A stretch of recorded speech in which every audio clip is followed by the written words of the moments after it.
All right, today we're going to do something a little different. We're going to talk about two different things on BoardGameWire.com. Now, first and foremost, most importantly, I reached out to Board Game Wire. I made sure it was okay that I went through these articles and talked about this because I'm going to be going through them in some great depth. So make sure you go support them. The link is down below. But I reached out to them. I asked them if this was cool. They did. They said, yes, absolutely. Please do it.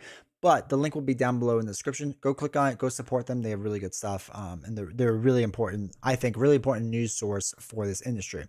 The first thing we're going to talk about is Tabletop Game Designers Association. I think there's some good and bad things with this. Not bad. There's some good things. And I think there's some like weird things with this. But we'll get into all that in a bit. And then the other article they had was influencer impact on the board game industry. And I think that the article, the interview is right to a point, but I think there's a huge change coming with influencers in our space. And people will soon, I think publishers will soon realize it. And we'll get into more of that in a second. This is something I've been talking about for a long time. And I think people are finally starting to realize this. So anyway, I will timestamp down below each section of it, the video, so you can check out which one you want to watch in case you're not interested in the other. And once again, make sure to go support Board Game Wire. Thanks to them for letting me do this video and let me talk more about this stuff in depth. So let's start with the Tabletop Game Designers Association. All right, the scope of the problem was far larger than I realized. How the Tabletop Game Designers Association hopes to give creators a stronger voice. Now, what I will say is, with a lot of this stuff, for those that don't know, I'm a journalist by trade, and a lot of the people I work with are associations in my field. So I have a lot of experience with what they do, large and small associations, and how they work and how they operate and what they do and don't do. And that's why it's kind of interesting going through this and seeing what they want to do. And some of it's a little weird. Some of it's I don't know how they will fully work and how it will move along. But there's some really good things here that I think is pretty good stuff. So. The first one is high-profile designers of Wingspan, Space Cadets, and Mind Management have teamed up to launch a professional organization to fight on behalf of tabletop game designers, which is good. I've said for a long time on my channel that there should be an association in the board game space. There absolutely should be. I think for slightly different things that they have, they seem to be more of an advocacy group, and we'll get into that in a bit. But I think there should be a board game association as well as an association and an advocacy group. I think both of those things are good. I think they can work in tandem, or work independently, but to help the industry as a whole. But I will say is we've covered a lot of this before over on twitch.tv/D20 Woodworking, where you can see me live. So yeah.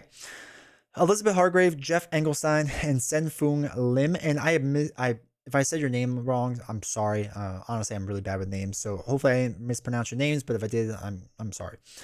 They say they created the Tabletop Game Designers Association to support independent and publisher-attached designers across areas, including contracts, advocacy, and professional development. Okay. Engelstein told Board Game Wire that the need for TTGDA first came when he learned about how Disney was trying to strong-arm famed writer Alan Dean Foster over book royalties. He said ultimately the science fiction and fantasy writers went public on his behalf, and together they were able to somewhat rectify the situation. Even though I have a bit of a name in the industry, I had my share of issues with collecting royalties in a timely fashion and been presented with contracts with ridiculous clauses.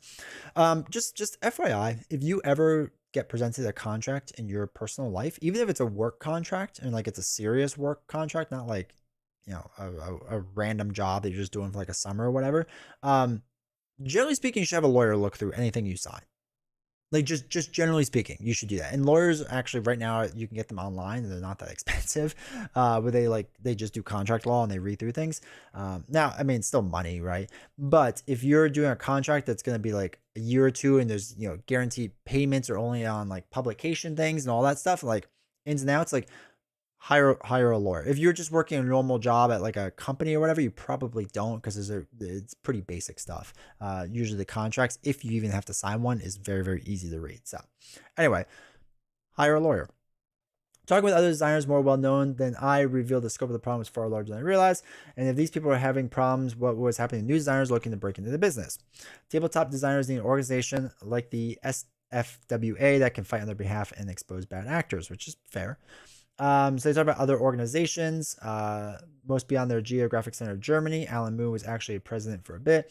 We talked about them expanding into North America, but all agree that a separate organization would probably be more effective. Engelstein said that it would launch In Q1 next year, TTGDA will be focusing on the core advocacy activities of reviewing contracts for members and interceding on their behalf with publishers. This is the first part that's a bit weird, right? So this interceding part, right? If you want to give advice for contracts for members, like, okay, right, that's fine. I think there's no issue with that. Again, you have to kind of give it the caveat that, like, hey, this is just my personal idea. Like, I'm not a professional on this. I'm not a lawyer who reads contracts and whatever. Interceding on their behalf, like actually stepping in and doing things, like, who's on the hook for a bad deal then? Right? Like, realistically, who's on the hook then? Because, okay, if I'm the professional, right? Let's say I've been in this industry for 20 years and Joe behind me is reading through a contract and he's doing negotiations and he's just not good at them or whatever, or he's not getting anywhere. And I step in and help, that where basically I become an agent slash a lawyer to do this stuff. Like, if they end up with a part of their contract they're not happy with, like, who's on the hook for that? I assume I am. I'm now the lawyer. I'm now the representative. I'm the person. So the only way you wouldn't be liable for anything bad is if you made them sign a contract with you, right? Like, that's a really weird spot to put yourselves in as an organization, and something you probably really shouldn't do. What they really should do is find a group of lawyers, or find some a third party basically to help them that do this professionally, or work with a law firm or something. But the fact that they would step in and do it themselves, there could be some really sticky things with that. And that's like, the association probably should not do that. That's a really weird spot. And again, there's a lot of work that goes into negotiating contracts. Like, there's a lot of work that goes into negotiating contracts and making sure the legal terms are okay and valid. Even if you've seen a lot of contracts, you haven't seen all the contracts. So I'm sure there's contracts out there that you're going to fumble your way through, and hopefully you got the best deal for the person, right? You don't know for sure. So it's very weird that they would do that. And this is a very weird thing. I don't know of any association that they themselves in-house do the thing, right? They might outsource it or give, legal advice, or not legal advice. They would give legal leads to like lawyers and stuff like that or whatever, but they wouldn't do it themselves. It's very, very weird. I've never seen an association ever do that. So I think that'd be a really weird sticky point. But if you're just there to, like, tell your members, like, hey, these are things I've signed and things I've done, and this is not great, and you probably should look out for this, like, that makes sense, right? That's fine. There's no issues with that. All right, so it plans to roll out more benefits over time, including providing model contracts, which is good, peer mentoring, which is phenomenal, online seminars, and media relations support. I think that's all great stuff. We've even had some people hope that an organization like this could pressure Amazon and other online retailers to include game designer names on game listings as they do book listings, which I think is really smart. I think they should do that. So that makes sense. Hopefully they can do that. So there are a lot of opportunities to advocate for the needs of tabletop game designers. Engelstein said that TTGDA would be open to members from all over the world, but the group is initially focused on North America, particularly for contract review, which, again, the lean into this contract review, which, like, it's still just weird that they would step in and intercede. That's really weird. It also plans to partner with organizations in other countries like SAS. I don't know where that is, and I feel less intelligent now, but okay, to assist with contracts and disputes originating there. So then launch supporters of the association include Matt Leacock and Rob DeVal, Magic the Gathering creators and route designer and Ticket the Ride creator and all that fun stuff. And then they have a whole nother oracle that I won't get into. So anyway, I think association is good. I think it's really kind of needed in this industry. I think there's several different kinds of organizations you can have that would work. So for example, I think you can have an organization that kind of raises the bar for the industry as a whole, right? So I've dealt with these organizations a lot where they set standards for, in this case, it'd be the standards set for the board game publishers, right? So publishers have to meet certain standards of, paying on time, or, working fairly with people, and publishing games, and, not going back on what they say, or, funding Kickstarters or whatever it may be, right? I think that you should have a standard for the publisher side things. I think that's usually what an association would do. This sounds more like an advocacy group, where they would be fighting for the rights of the designers and helping them with like legal stuff. So, I mean, you could have an association of designers, and that could leverage some stuff against publishers, which I guess would work. But I've also seen an association where it's just people giving advice to each other. But again, they're not stepping in and like doing the work for them. They're just sharing like their personal experience and what they've done to grow and better themselves, and then give you the information, right? So like, for example, In the first group scenario, right? An association where it sets up like standards and whatever. If I was the president of it, I would say, okay, if you're a publisher and you're serious about publishing, you need to get my stamp of approval that shows that you've meet certain qualifications. And this way, more designers would want to work with you, right? And if they don't get the stamp of approval, that basically says like, hey, they pay their people fairly, they pay them on time, they work with them closely, they have good contracts, whatever it may be, whatever you want the standard to be. They get my stamp of approval. That stamp is now important because now game designers will want to go to that publisher, and that's who their first choice is, right? All the time, their first choice is that person versus everyone else who doesn't have that stamp of approval. They probably can't even meet those standards. Is why they're not doing it, right? It's a very slow build thing. It takes a lot of time to work into an industry, but it is something that can be done and can become very, very large and very, very beneficial. The second group, right, kind of talking about this, would be kind of more of an association of just pure mentorship. Would be, okay, you come with me and you say like, hey, I'm dealing with like ABC problems. And I go, yeah, okay, I have 40, 50 years of experience. Here's how I dealt with those things. Here's how I overcame them. Or they just say like, hey, I'm just trying to get to the next level, or I'm just trying to get started. I go, okay, this is my path. And you take all my wisdom from that time, and you take the next person's wisdom, and let's say Elizabeth's wisdom, right? And you take Jeff's wisdom and Sen's wisdom, right? And you combine all of it, and you go, okay, I like a little bit of Elizabeth thing, a little bit of Jeff thing, a little bit of Jason's thing, all this different stuff. I'm going to combine and make it my own, right? That's another way the association go. A lot of that's more pure mentor driven, different things like that. Now, there's also like other associations do other things like buyers groups and all that fun stuff, but we won't get into that because it's probably not related to this. But anyway, it's good. I think an association is good for this industry. I think that hopefully other people step up and they create more associations. Like I think more associations are good, especially if they all can break out the things and figure out like their little niche. So this way, if you need help with this one special thing, you have to join a very large association where you don't know if you're going to get help with that one specific thing. So I do think more associations are better, and then eventually, if they all get kind of swallowed into one, it's not the worst thing in the world. But a big association is really hard to achieve right off the bat. So anyway, hopefully they succeed. I think this is a good thing overall. Again, it'd be really interesting to see if they actually do the contract thing, because I do see that being an issue, like legally being an issue. But maybe it won't be. Maybe they'll figure out a way to do it, or maybe this article is just a little vague, and they'll figure out, maybe we'll just get third party lawyers involved at that point. All right, so the next article talks about how Alderax, veteran COO, on how to master board game crowdfunding. Influencer impact was judged to be quite high. I think that tide is receding. Now, we'll get into this a bit more. I do think influencer impact is changing. I don't think it's receding. I think the old way of doing things is dying, and the new way of doing things is going to be really beneficial, and it's going to be really big. And we're going to see some big things in this industry for content creation and for influencer marketing, I think. So the first campaign I oversaw for Pathfinder Online, and it ran, the first campaign I oversaw was Pathfinder Online, and ran in June of 2012. So I've been crowdfunding for more than a decade, all but one of those campaigns funded, and that collectively raised over $8 million. With a bunch more in pledge managers. All but two of those campaigns were in the tabletop space. My first two were for an online game. My first board game campaign ran in 2017. Cool.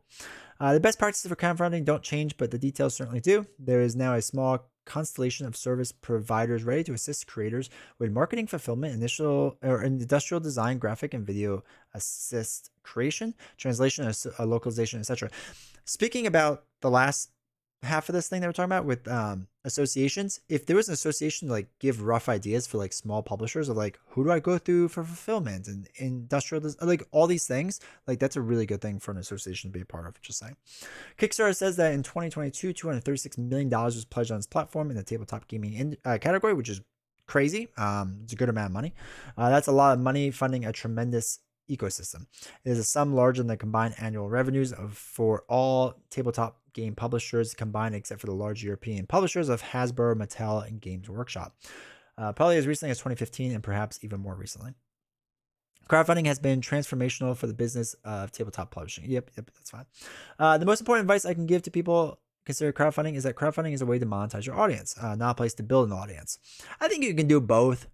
I do think you can do both, but because how you build a campaign if people have a bad experience with it, you're not gonna like go back with it. Like there have been really bad campaigns where they had a really bad audience experience that I have not come back to.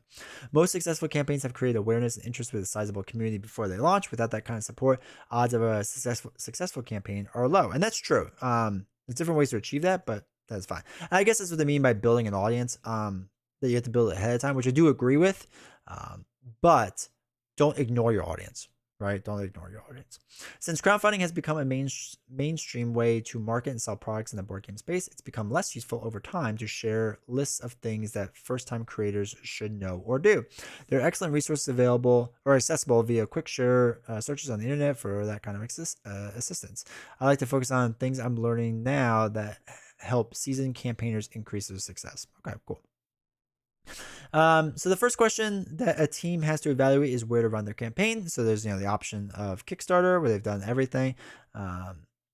AEG has the benefit of having been on Kickstarter for a long time, having a good relationship with their trusted safety team, and a track record of performance and delivery to backers. So we are capable to run the kinds of campaigns on the cadence we want. New creators won't have that level of flexibility, and that may prove decisive in where they choose to host the campaigns, right? They prefer Kickstarter because the options is purely the value they deliver in terms of their audience and their audience's proven interest in discovering and backing games that are made, which makes sense, right? A lot of people go to Kickstarter. Like GameFound is interesting and all, but a lot of people go to Kickstarter, like a lot of people. So there's just more eyeballs on it. No other platform has as large or active as an audience. The network effect is real. Several Kickstarter's competitors have features and services that I find highly desirable, but the problem, return on investment offered by Kickstarter outweighs my desire to get access to better technology. All of that comes with a strong caveat that we continue to evaluate our options, and maybe they'll jump off of Kickstarter. I tell project managers that the bar for success is high. The days of campaigns with low quality assets and support are over, which is really sad, right? It's really sad that like crowdfunding no longer is like the community building the game with the designer, right? It's just that it's a pre-order system, right? It's basically a pre-order system, which is sad, right? And that's kind of what backers have expected. So I'm not blaming publishers or designers or anything like that. It's kind of what backers want. Backers expect to see a very good polished campaigns. They'll judge the potential quality of your game based on the quality of your campaign, which is true. There have been really good games that have come out. I'm not going to name any, but their campaign pages were terrible, like an absolute mess. If you don't have a great video and graphic assets, good looking prototype, clear and compelling text, and all the details for things like shipping and tax, backers will assume you're pitching the game you're pitching is not be a good value and likely pass the opportunity to participate. Agreed 100%. You should study the best performing campaigns to try to understand the level of excellence they provide to backers. Yep, that's fine. All right, so not all influencers have backers. This is the big thing I want to focus on. The industry went through a cycle where influencer impact was judged to be quite high. I think the tide is receding, and frankly, I wonder if it was ever as significant as we collectively thought it was. Studying the numbers, I see a small number of influencers who seem to have an outsized impact and a lot who don't. Okay. I also think that who is impactful and who is not can vary based on the subcategories of games and audiences. So there's no universal ranking metric. Unfortunately, from a marketing perspective, most of the high value content creators are also the people least likely to be interested in a sponsored relationship. If they choose to highlight your project, you'll see a lot of benefit, but there's very little you could do to incentivize them to do so. I think that when a project manager is considering working with influencers, they should take a high level view of how much the influencer's content is being accessed by the public compared to their peers and to the superstars. I'm not saying that influencer marketing is dead, but I'm saying saying that making it have a meaningful impact is hard. One of the things I'll say with that is I don't know who exactly that they're talking about. Most likely it has to do with a lot of YouTubers and whatever. And I don't know who specifically. But what I will say is that the problem is there's no metric on this. Like there's none, right? I have seen campaigns with no influencers attached to it do really well. And it happened word of mouth and it was great. I've seen large influencers, like the stereotypical really large influencers, do stuff on absolute duds of videos, right? Or I'm sorry, do videos and whatever, and the game is a dud. And I've seen small content creators, like my size or smaller, or TikTok people that were small. Well, not TikTok, because TikTok's a whole different beast, but like Instagrammers or Facebook people do a bunch of stuff, and the game has done really well, right? There are a lot of games that have featured very small content creators and have done crazy well, right? Crazy well. So this idea that all influencer marketing is dead. It has to be more focused. And I think the idea of the Kickstarter preview is dead. I think the idea of, you just give it to a person with, 50,000 subscribers, 100,000 subscribers, and you expect to get this great return on investment. Like, it's not. A lot of people that have those really high subscriber counts, not all, but a lot of them, have been playing the game for a while, right? So it's just natural growth over a long period of time. There's very few like new and upcoming channels that do that, but there are a lot of channels that may hyper focus on certain things. So like on this channel, we do a lot of things for solo board gaming. So you wouldn't send me a game for like an 8-person party game, right? Because it would get no traction for it. But a solo game that could do well with my audience. So I think just looking at the numbers, which I think is what, from my experience, most publishers just look at the numbers and that's it. That's not the right way to do things, right? That will not work out in the long run. You need to look at what that content creator does, right? Who their audience is, and does my product fit into that audience? That's what you need to be looking for. In regards to marketing, my advice is to project managers to focus your marketing on your email list and social media marketing, particularly Facebook. Maybe. So like the problem with this is that you're just focusing inwardly and you're not growing outwardly.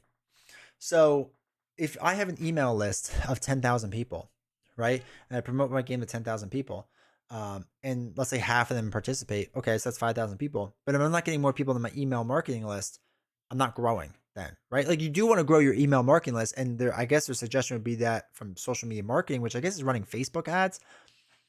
I don't know if I've ever looked at a Facebook or Instagram ad and gone, yeah, okay, I'll back that game.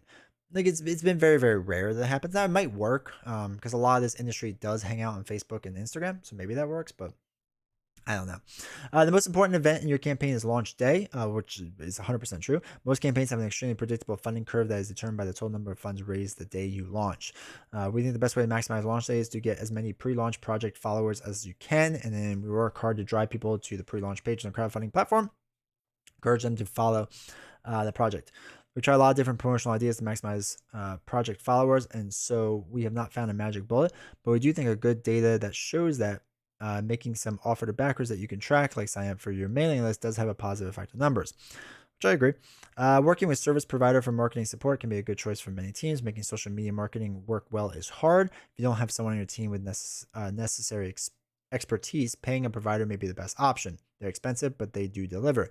Every project has to evaluate the return on investment for their marketing and budget size and all that stuff. And they get into some other stuff. But really quick, you want to know the secret? You want to know the secret for having a really good launch? About, I don't know, right before you launch, you should tell your content creators to post a bunch of stuff. You can do this with Instagrammers. Instagrammers do not even want that much. But I'll tell you right now, if an Instagram feed is flooded, and I've seen this happen, where the day it launches, projects have gone to their people and they say, hey, you post whatever you want beforehand, but on the day it launches, we want a post and we want it in your story. So this way, if you have picture after picture and I just keep swiping through and it's just of that one game, I'm going to be like, wow, everyone's talking about this. And influencers on Instagram are not like expensive, right? We've seen some, without naming names, stuff on YouTube with how expensive some YouTube influencers, how much money they want. Instagram's not the case, right? Instagram influencers are relatively cheap. And I don't mean that like in a mean way. It's just they don't generally ask for a lot.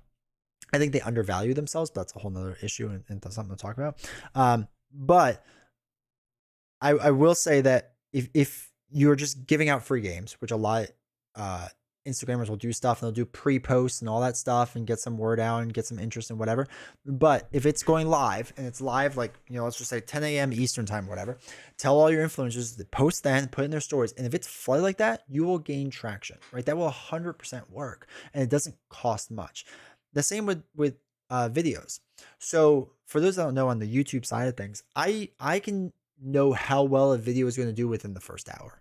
The first hour, I know how well my video is going to do because I can see the curve. I can see the curve of where it can, where I'll get my most views and where I get my most leads for things. And the problem is a lot of times, board game publishers will talk to YouTubers and they'll be like, okay, yeah, I'll do it within 3 weeks or whatever and put up a video. The problem is if the video is coming out a week or two before launch, people are going to forget about it. We have short-term memory. Like we really do. So we're not going to pay attention to things that are that far in the future. So really you should work with your YouTubers to say like, hey, um, we want it to go, we want it to, how to phrase this. We want to work with the YouTubers so that it goes live at a certain time, so that within like that first hour or two, where a lot of people are getting my videos and numbers are like racking up and whatever, that it's going to lead people to your Kickstarter page, right? It's going to lead them to your crowdfunding page. That's how you should approach things, because if I make a video 2 weeks, 3 weeks beforehand, it's just not going to deliver as much. Like I might do the pre-sign up thing, maybe, but a lot of times with those pre-sign up pages, not all the information is there. So I don't know if I even want to sign up for it. And I'll tell you that as a consumer. If it's just like your pre-launch page and like sign up for more info, why? I get enough email. I don't want more email. Like, so that's not going to be a thing that works well. So I do think that's a thing that's going to change in our space. And on top of that, what I will say is what you should do, publishers, if you're listening, is that you should have your YouTube content creator go live the day of the release. Tell them that's what you expect. You want them to go live and talk about the game. You want them to, and they could do other things, but they have to talk about the game. Or sponsor their streams, right? It is, I will tell you right now, Twitch streamers, not the massive ones. There's certain massive ones that will ask for a lot of money, but normal size ones that are pulling in hundreds of views within, being live in an hour or two or whatever, getting 20 to 30 concurrent viewers and whatnot. These streamers will do it for a small amount, and you run an ad on their Twitch or YouTube live stream, right? You just put their logo in the top corner. They'll talk about on stream because people will be like, why is that logo there? And be like, oh, let me tell you about this really fun new game from so-and-so company, right? It's on Kickstarter right now. Or you work with them to do something interesting. It's not that expensive. And the thing is, live streamers hold the retention of their viewers for like hours, right? So an average Twitch viewer will watch my channel for like an hour and 18 minutes. I think the average is, versus a YouTube video is like 15 minutes, maybe, right? So realize that you have to understand where the marketing is going. I think YouTube videos, not that they're dying out, but that generic preview video is dying out. If the YouTube video is a gameplay or a rules instruction video, that will do very well compared to like generic, like, this is what I like. I'm not going to show you the actual gameplay, but this is really cool and this is really fun. And your generic hype video, I think those are on the way out. They're not going to become big things anymore. I don't think people are really paying attention to those things and whatnot. But yeah, this is me pleading with publishers. I'm pleading with you right now at this point. Look into Instagram. Look at maybe TikTok. TikTok's a little weird though. But look at the Instagram. Look at live streamers, right?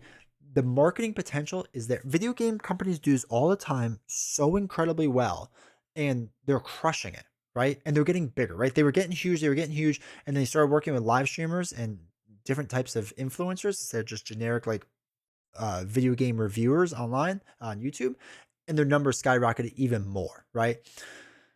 Look into these things, get people, just do sponsorships with live streamers.